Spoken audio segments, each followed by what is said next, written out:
શુભચિંતક બદલો, હની ટ્રેપ અને નૈતિક દ્વિધાની ગૂંથણી. શુભચિંતક ગુજરાતી ફિલ્મનું ટ્રેલર દર્શાવે છે કે આ એક એવી ફિલ્મ છે જે ડ્રામા, કોમેડી અને થ્રિલર તત્વોનું સંતુલિત મિશ્રણ પ્રદાન કરે છે. વાર્તાના કેન્દ્રમાં મેઘના, માનસી પારેખ, નામની એક મહિલા છે, જે કોઈ ચોક્કસ કારણસર સંજય, વિરાફ પટેલ, પાસેથી બદલો લેવા માંગે છે. આ બદલો લેવા માટે તે એક જટિલ અને જોખમી યોજના ઘડે છે, હની ટ્રેપ. ટ્રેલરમાં જોઈ શકાય છે કે મેઘના એકલી નથી, તેના બે સાથીદારો, જીગ્નેશ, દીપ વૈદ્ય અને તમન્ના, તુષારિકા રાજ્યગુરુ, પણ આ યોજનામાં સામેલ છે.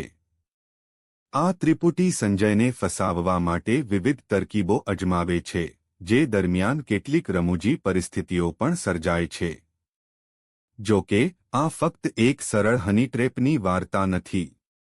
ટ્રેલર સંકેત આપે છે કે જેમ જેમ યોજના આગળ વધે છે, તેમ તેમ નૈતિક દ્વિધા અને અનપેક્ષિત પરિણામો પણ સામે આવે છે. ફિલ્મનો મુખ્ય પ્રશ્ન એ છે કે શું મેઘનાનો બદલો લેવાનો હેતુ તેને ક્યાં સુધી લઈ જશે? શું તે પોતાની લાગણીઓને કાબૂમાં રાખી શકશે, કે પછી બદલાની આગ તેને સંપૂર્ણપણે ભરખી જશે? ટ્રેલરના વર્ણનમાં ઉલ્લેખ કરાયેલી પંક્તિ, જ્યારે સસલા સિંહ પર હુમલો કરે છે, ત્યારે શું સત્ય ફરી જૂઠાણા સામે હારી જશે, એ દર્શાવે છે કે વાર્તામાં સત્ય, જૂઠાણું અને શક્તિના સમીકરણો પર પણ ભાર મૂકવામાં આવ્યો છે. સંભવ છે કે સંજય ખરેખર શું છે અથવા ભૂતકાળમાં શું બન્યું હતું તે અંગે પણ કોઈ મોટો ખુલાસો થઈ શકે છે.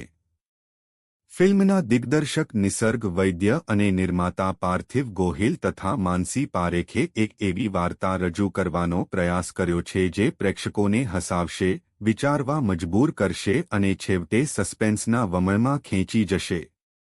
સ્વપ્નિલ જોશી જેવા પીઢ કલાકારની હાજરી પણ ફિલ્મને વધુ મજબૂતાઈ આપે છે, જો કે ટ્રેલરમાં તેમની ભૂમિકા વિશે વધુ સ્પષ્ટતા નથી. કુલ મળીને, શુભચિંતક એક એવી ફિલ્મ લાગી રહી છે જે માત્ર મનોરંજન જ નહીં, પરંતુ માનવીય સંબંધો, બદલાની ભાવના અને નૈતિક મૂલ્યો પર પણ પ્રકાશ ફેંકશે. આવી જ વધારે જાણકારી માટે આ ચેનલ ટિપટોપ ગુજ્જુને સબસ્ક્રાઇબ કરો અને લાઇક, કમેન્ટ ભૂલતા નહીં.